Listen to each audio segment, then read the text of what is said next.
So in today's video, we're going to look at a passage that I've looked at several times before. But there's a new perspective that I want to bring to you, and that is found in Zechariah chapter 2, verses 1 through 5. And it says, "In the night between the first and second watch, behold, a man was there with a measuring line in his hand. And I said, How wide is this city about to be? And he said, To spread out the measuring line for Jerusalem, it will have no more walls, no more gates. It will never be destroyed again. Then he unrolled the measuring line for Jerusalem, and he began to measure the city. And he measured the mountain of the Lord and the hill of the temple, and the length and the breadth of the whole city." Okay, so what is this passage talking about? Well, let's just dive right into it. Zechariah was having a vision one night. Okay, it was late. It was past midnight. In the middle of the night, he sees a man with a measuring line.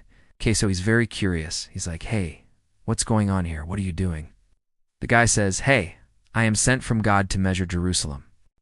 Now, when he measures Jerusalem, he's going to use this line. This is kind of like a surveyor uses a laser beam or some sort of equipment to measure land. This is a way of making sure that things are, laid out correctly. And so this man had a measuring line. And as he begins to measure the city, God then speaks and says, "You know what, Zechariah? This city will never need to be measured again, because there will be no more walls around Jerusalem. There will be no more gates." In other words, Jerusalem will become so large, so expansive, that there won't be any need for walls or gates. They won't even be necessary anymore. And Zechariah goes on to explain in verse 4, he unrolled the measuring line for Jerusalem, and he began to measure the mountain of the Lord and the hill of the temple, and the length and the breadth of the whole city. Here's the thing, though. There's another voice that's going to come along that says, "Hey, you can't build a wall here. It's not allowed. We're not going to let you do that." But God already spoke. So what does this mean for us today? I think it means that God has plans to expand his kingdom that he wants. His people to be fruitful and multiply, that they would fill the earth and subdue it and have dominion over it.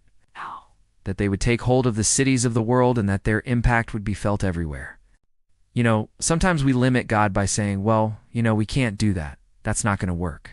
People aren't going to accept it. It'll never happen. But God says, don't limit me. Don't limit what I can do. Don't limit the potential that I've placed inside of you, because I'm going to expand your territory. I'm going to expand your influence. Won't be limited anymore. Okay, here's the thing.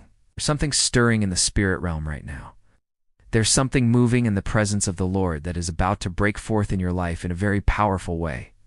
Whatever that thing is that you've been holding on to, whatever that thing is that you've been trying to accomplish, whatever that thing is that you've been wanting to do, but you haven't done it yet, get ready for it to happen, because God is going to honor his word. God is going to expand your territory. God is going to cause you to be fruitful and multiply. God is going to cause your children to be fruitful and multiply. If you agree with that, go ahead and type that in the comment section below. God is going to expand our territory. God is going to honor his word. God is going to make us fruitful. God is going to cause us to multiply. We will see our children, as children, take hold of the cities of the world and have dominion over them.